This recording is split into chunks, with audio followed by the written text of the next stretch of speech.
બોલીએ સદગુરુ મહારાજની જય. ગુરુજીએ હમણાં સત્સંગ કર્યો એટલે પેલું બોલ્યા કે એમ કહેવાય એમ સાચું ખોટું રામ જાણે કે ગુરુપદ વાળા હોય એને કે નરકના અધિકારી કહેવાય એમ. તો ભલે એ જે હોય તો એ આપણે કબૂલ છે, એમાં કાંઈ વાંધો નથી. કૃષ્ણએ એમ કીધું છે કે જે કાંઈ છે એ હું છું, તો એ તો સ્વર્ગમાંય છે ને તો નરકમાંય છે જ ને. તો કૃષ્ણ તો બધે છે, તો પછી આપણે તો સારું વિચારવાની વાત છે. નર્ક સ્વર્ગ આરે કાંઈ મતલબ નથી. એને અનુલક્ષીને એક પ્રસંગ વાંચ્યો હતો કે કૃષ્ણ એકવાર એમ કે પહેલાં લગભગ હમણાં મેં કીધું હતું 2 દી પહેલાં કે લીલા કરી અને પોતે એમ કે બીમાર પડ્યા. એ બીમાર પડ્યા એટલે બીમારી એવી કે આમ જડદેને મટે નહીં, બહુ પ્રયત્નો કરીને થાકી ગયા એમ. તો કૃષ્ણએ પછી છેલ્લે કીધું ભાઈ મને કોઈના કે ચરણની રજ મળે ને તો મને સારું થાય. એટલે કૃષ્ણ તો આમ માનતા હોય કે ભગવાન રૂપે બધા ગણે એમ કે એને થોડે આપણી કે ચરણ રજ દેવાય એમ. એની રાણીઓને પૂછ્યું ભાઈ છેલ્લે કે નાના એ કહે તો આપણા ભગવાન છે કે આપણે એને ચરણ રજ દેવી તો કે આપણે નરકના અધિકારી થાય આપણે ન દેવાય. તો વાત થતી થતી પછી ગોપીઓ પાસે પહોંચી ગયા.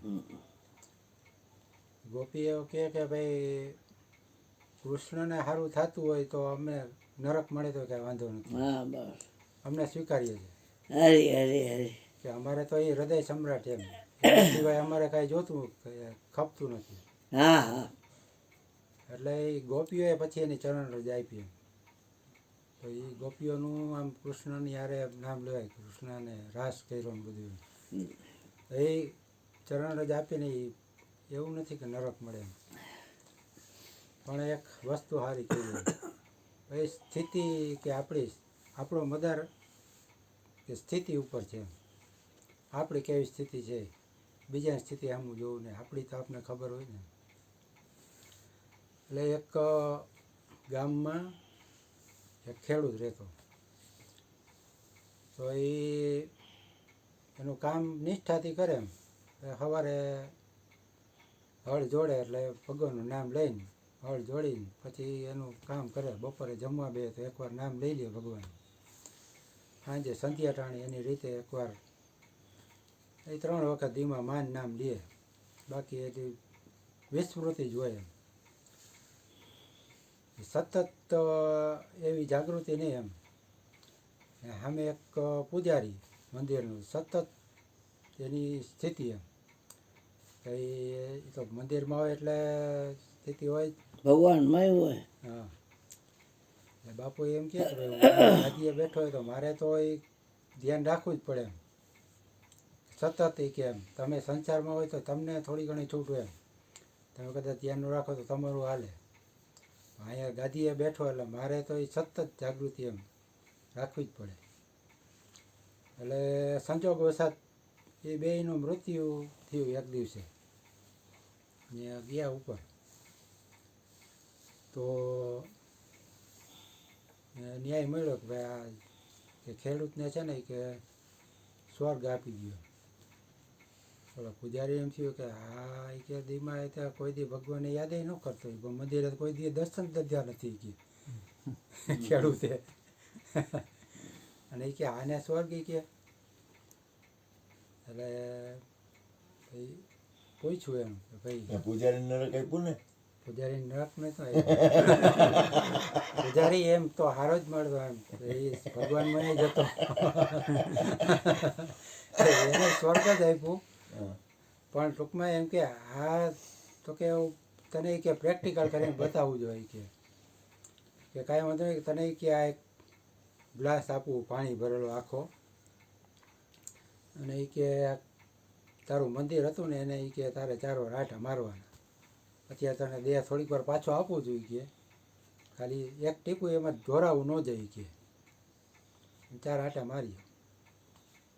કાંઈ વાંધો નહીં. પૂજારી ગયો, સતત ગ્લાસમાં જ ધ્યાન એનું, ને 4 ચક્કર મારીને જો પ્રભુ એ કહે મારે એક ટીપું ધોરણ નથી કે બરાબર એ કહે. હવે કે તું 4 ચક્કર માર્યા એમાં તે કેટલી વાર કે મને યાદ કર્યો હતો. એ સતત ધ્યાન તમારું ગ્લાસ ઉપર જ હોય. એક ટીપું ધોરણ નથી કીધું ને એના ઉપર ધ્યાન હોય ગયું. એટલે કે ખેડૂત હતો ને જે એનું કામ એની નિષ્ઠાથી કર્યું. ભલે મને કે 3 વખત યાદ કરો પણ એનું કામ એ પૂરી નિષ્ઠાથી કરતો એમ. એટલે એ કે એને સ્વર્ગનો અધિકાર આપ્યો. જમવા બે કે પોતાનું કામ કરે, નામ લઈને ચાલુ કરે, પછી કામ એને પછી કામમાં મન લાગી જાય. અને આપણું બધાને એવું જ છે. હવે ભલે કે એમ કે તમે પૂજા પાઠ કરીને આપણે દુકાન ખોલીને ચાલુ કરી નામ લઈને પછી વિસ્મૃતિ જ હોય. જે કામ થતું હોય થતું જ હોય. એ સંસારની રીત જ છે એમ. અહીંયા બાપુ એમ કે આવ નિવૃત્ત થઈને બેહો તો કદાચ એમ રીએ તો રીએ એમ સતત યાદી ન રહે. એટલે આવી સ્થિતિ છે. એ આપણાથી જેટલું સારું કે ઓલાને ધંધો છોડાવીને બે માણા કરવા. સવારે દૂધ આવે, સવારનો નાસ્તો આવે, બપોરે આવે, સાંજે આવે, ચા પાણી આવે, બધું આવે.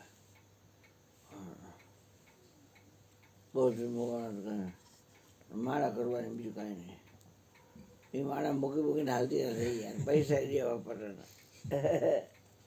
એ નહીં, એ કોઈને ગમે કે માણસને સતત પ્રવૃત્તિશીલ રહેવું જોઈએ. નિવૃત્તિ આમ ગમતી નથી. એ તમે કદાચ એમ થાય કે કામથી કંટાળે 2-4 દી આરામ કરો, તો 2-4 દી આરામ કરો તો આરામ કરવાથી પાછા કંટાળી જાય. સતત એને કાંઈક બદલાતું રહેતું હોય ને એવું જ માણસને ગમે. એટલે વ્યવસ્થા જ ભગવાનની એવી છે કે આ કરી લો પછી ઓલું કરું, ઓલું કરું પછી ઓલું કરું. ભલે એમાં એ તો આ જગતની રીત છે પણ આપણને તો જ્ઞાન છે. એટલે આપણે એટલી યાદી રાખીએ કે ભાઈ કોણ કરાવે છે એ યાદી રહીએ તો એટલું સારું. પણ પ્રવૃત્તિ તો જરૂરી છે એમ. કાંઈક ને કાંઈક પ્રવૃત્તિ એને સતત જોઈએ જ છે એમ. બોલીએ સદગુરુ મહારાજની. હાલો ગોઠણભાઈ હાલો, 12 વાગવા આવ્યા હાલો.